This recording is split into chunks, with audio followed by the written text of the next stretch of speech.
1 litre ఆవు పాలు cost ఎంత? ఒరిజినల్ ఆవు నెయ్యి కాస్ట్లీయే. మన ట్రెడిషనల్ వేలో 1 లీటర్ ఆవు నెయ్యి తయారు చేయాలి అంటే మినిమం 30 to 40 లీటర్స్ ఆవు పాలు యూజ్ చేయాల్సి ఉంటుంది. బికాస్ ఆవు పాలలో ఫ్యాట్ తక్కువగా ఉంటుంది కాబట్టి. సో 1 లీటర్ ఆవు పాలు 50 రూపీస్ అనుకుందాం. యావరేజ్గా 35 లీటర్స్ మిల్క్ అనుకున్నా మిల్క్ కాస్టే 1750 రూపీస్ అవుతుంది. అంటే మరి ప్రాసెసింగ్కి, ప్యాకింగ్కి, లేబర్కి ఎంత కాస్ట్ అవ్వాలి? సో మార్కెట్లో 1 లీటర్ ఆవు నెయ్యి 1000 రూపీస్కి ఇస్తానన్నా సరే అది నకిలీ నెయ్యి.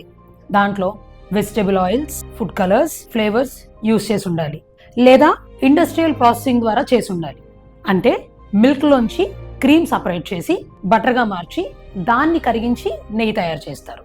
కానీ మన అమ్మమ్మలు, నాయనమ్మలు నెయ్యి తయారు చేసిన విధానం ఏంటి?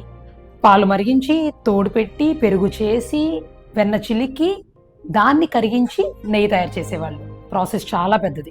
ఆవు నెయ్యి హెల్త్కి మంచిదనే కదండి యూస్ చేస్తాం. అది మన ట్రెడిషనల్ బిలోనా ప్రాసెస్ ద్వారా చేస్తేనే దాంట్లో పోషకాలు సహజంగా అలాగే ఉంటాయి, మన శరీరానికి కావాల్సిన శక్తిని ఇస్తాయి. ప్యాకెట్స్ లో తక్కువ దొరికే నెయ్యి యూస్ చేసి మీ హెల్త్ ని, మీ పిల్లల హెల్త్ ని పాడు చేసుకోకండి. మా దగ్గర 100% బిలోనా ప్రాసెస్ ద్వారా తయారు చేసిన ఒరిజినల్ ఆవు నెయ్యి దొరుకుతుంది. ఒక్కసారి ట్రై చేసి చూడండి. ఒరిజినల్, న్యాచురల్ అండ్ ప్యూర్ గా అందిస్తున్నాం. కాస్ట్ కోసం ఆలోచించకండి, హెల్త్ ని చూస్ చేసుకోండి. Thank you so much.